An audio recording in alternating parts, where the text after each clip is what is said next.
Mau kemana? Mau itu, lihat embe. Mau lihat embe. Di mana embenya? Dilupain namanya ya? Teman itu Temannya loh yang dulu itu lombanya ke sana. Oh, main telemi. Ini adik kecil nih ikut-ikutan mau kemana sih? Iya. Mau kemana? Nana.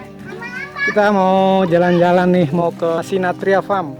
Yuk kita ikuti perjalanan kami di Sinatria Farm.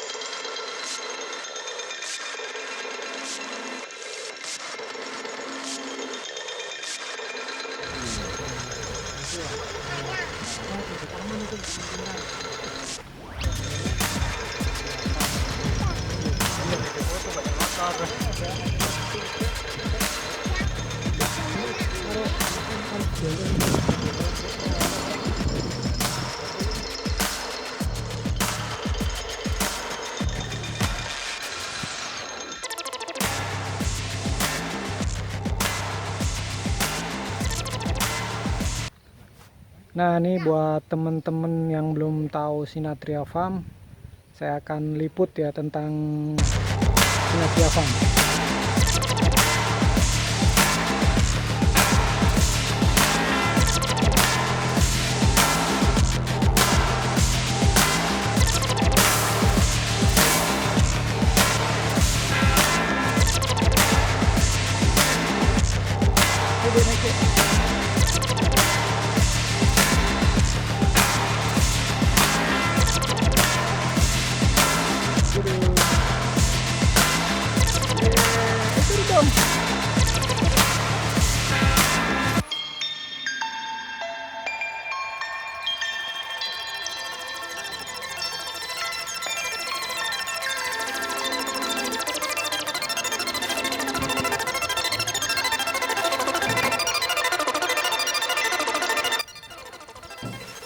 Jadi di Sinatria Farm ini memang kawasannya sih belum terlalu besar, cuma di sini dilengkapi fasilitas untuk bermain anak-anak.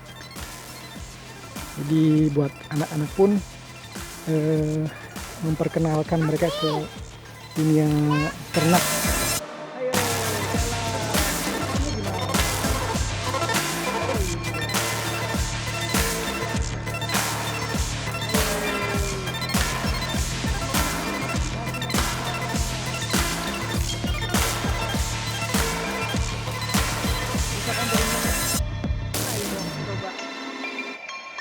Oh, balik lagi.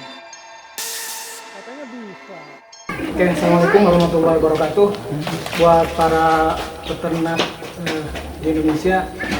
Nah, ini alhamdulillah impian saya tercapai. Saya datang jauh-jauh dari Indramayu ke sini. Mungkin sebelum bulan musim sebelum corona itu, Bu. Pernah kontak Ibu. Waktu itu karena memang belum sempat ketemu ya. Belum bisa katanya, dan ibu merekomendasikan Mas Syafei waktu itu. Mungkin gini, waktu itu Bu, salah satu yang menginspirasi saya itu melihat videonya Sapung gitu ya. Itu sangat kok membuat saya itu terinspirasi, termotivasi, dan ternyata ketika saya juga meliput tentang dunia peternakan itu di daerah saya, itu banyak yang memberi masukan, memberi ini. Sementara saya masih awam Bu tentang dunia peternakan asli saya. Cuma saya di pertanian gitu. Nah, kalau di daerah saya itu kan di Indramayu itu kan sawah ya, sawah dataran rendah itu. Dan melihat di sana peternakan itu mungkin masih ya tradisional lah gitu. Nah, salah satu yang membuat saya termotivasi juga, salah satunya adalah apa istilah itu Bu, yang terkoleksi itu. Kenapa? Tidak lepas kan bahwa antara peternakan dan pertanian itu kan sangat erat sekali gitu. Apa namanya, kaitannya gitu. Kenapa bukan hanya kita bisa manfaatkan untuk tanaman padi gitu. Nah, mungkin waktu teman-teman khususnya di ini ya, teman-teman yang ada di pelanggan subscriber saya ini banyak latar belakang, latar depan. Jadi kalau kita bicara tentang latar belakang ya, saya sebenarnya awalnya itu dari realitas awalnya hanya realitas mahasiswa saya lah. Yang mereka itu keluar dari peternakan tapi tidak bergerak di sektor peternakan. Awalnya di sana. Terus kemudian itu kan kemudian merembet ke sebenarnya sektor peternakan ini kenapa sih kok tidak diminati. Nah ini kan kemudian saya tertarik untuk ini lebih lanjut. Nah, kemudian ya di data yang berikutnya itu lebih mencengangkan lagi karena pelaku peternakan itu termasuk pertanian ya, itu kan sudah berusia di atas 50 tahun yang notabene dia tidak akan lama lagi akan pensiun gitu, akan masuk masa pensiun.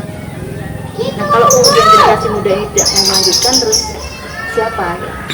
Walaupun kalau aliran pasar ya ada juga, sudah lah nanti pasti akan ada ya itu karena yang namanya peternak itu akan terus ada, jadi mesti akan ada yang menggantikan. Tapi bagi saya ini sebagai salah satu wujud apa ya, bukan sekedar keprihatinan, tapi bagaimana kita bisa memberikan solusi yang lebih baik gitu.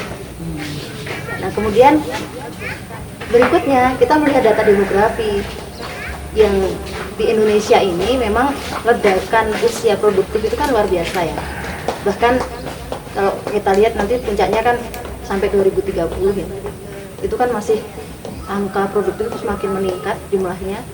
Dan kalau kita kembali ke ini ya, modernisasi di berbagai aspek gitu, itu kan justru mengarahnya kepada efisiensi tenaga kerja manusia. Nah terus gimana dong gitu kan, kita mengarah kepada efisiensi sementara SDM semakin banyak, ini akan jadi apa nanti? Makanya kemudian ini kita butuh solusi nih.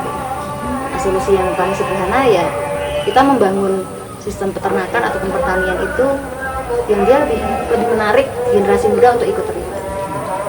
Makanya kemudian kita membuat salah satu terobosannya kandang sistem terkoleksi yang memang awalnya banyak orang, ya hampir semua orang lah, semua orang kalau mendengarkan kata ternak itu mesti langsung yang framingnya itu kotor, bau, jorok kayak gitu loh.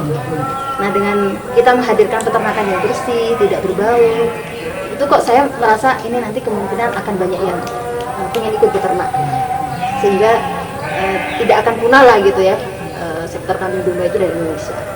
Jadi awalnya seperti itu.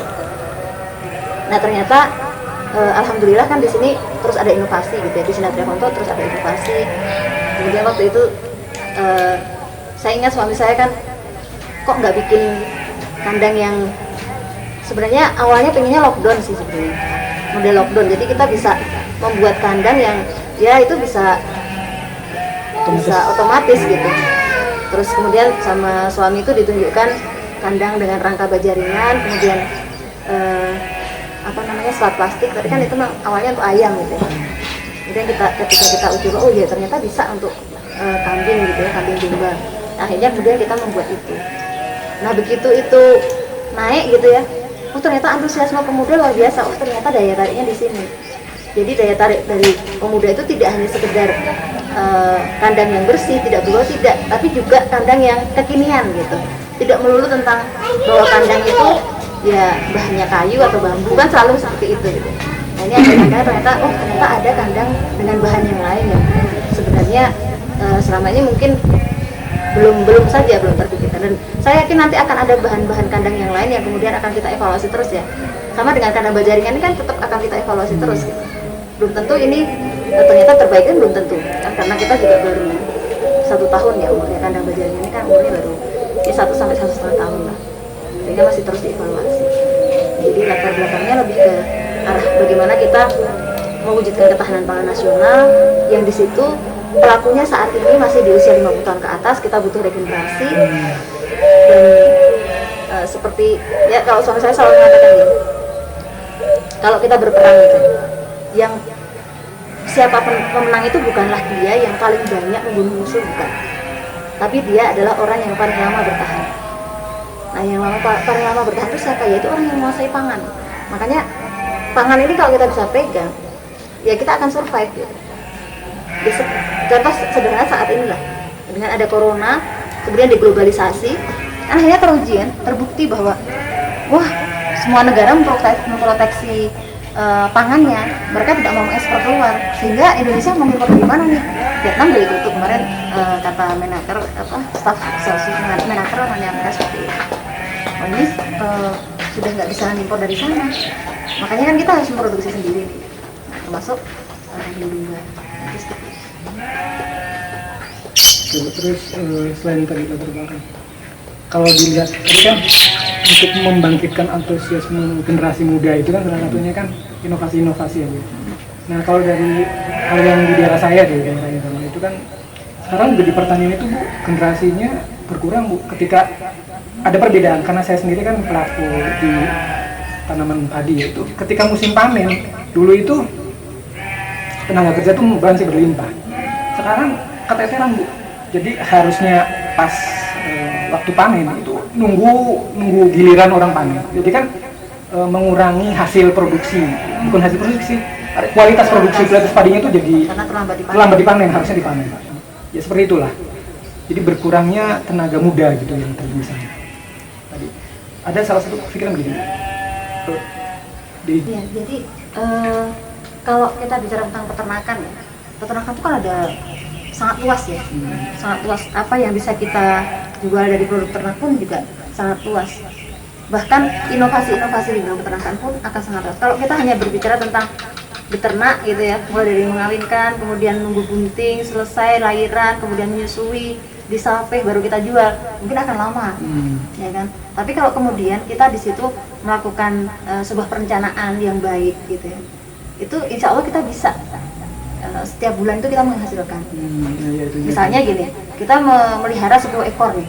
Tadi tamu saya kan yang datang ke sini, kita kira-kira di sana itu banyaknya 10 ekor lah maksimal. Nah 10 ekor itu tidak bisa menghasilkan setiap bulan karena apa? Karena ya 10 ekor buntingnya bareng, beranaknya bareng. Sehingga ada bulan yang di situ bisa jual banyak, tapi di bulan yang lain kosong. Nah itu kan dengan perencanaan yang baik, insya Allah bisnis peternakan ini bisa menguntungkan. Terus kemudian kalau kita bicara tentang pasar, kebutuhan akan daging domba, kambing itu kan masih luar biasa besar. Sehingga sebenarnya tidak perlu takut dengan pasar, karena pasar itu selalu ada, selalu meningkat. Kalau kita lihat kuliner, bahkan kuliner kambing domba itu kan semakin menjamur. Itu baru sisi kuliner. Kemudian kalau kita berbicara inovasi terkait pasca panen, itu kalau kita mau masuk ke bisnis frozen misalnya, daging frozen, jadi misalnya semua domba umur 7-8 bulan kita sembelih, kemudian kita bikin paket-paket misalnya kan, ini paket 3 dikasih bumbu sop, dikasih bumbu iga bakar misalnya kayak gitu kan.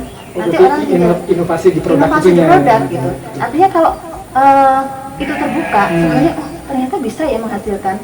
Jadi tidak melulu tentang kita jual ternak gitu, tapi kita jual hasil. Nah, belum lagi nanti sepanjang kita beternak itu kita bisa menjual limbahnya ya, fesesnya, urinnya, itu semuanya bisa kita jual. Bahkan kalau kita nanam tanaman, bibit tanaman pun bisa kita jual. Artinya banyak yang bisa kita lakukan ya. Itu contohnya gitu. Kameramen ini kan salah satu dagang bibit ya, saya adalah konsumennya gitu. Saya bermitra dari beliau Bu. Kenapa bisa di sini? Ya pengen lebih dalam lah, jangan hanya dulu tadi ya seperti tadi.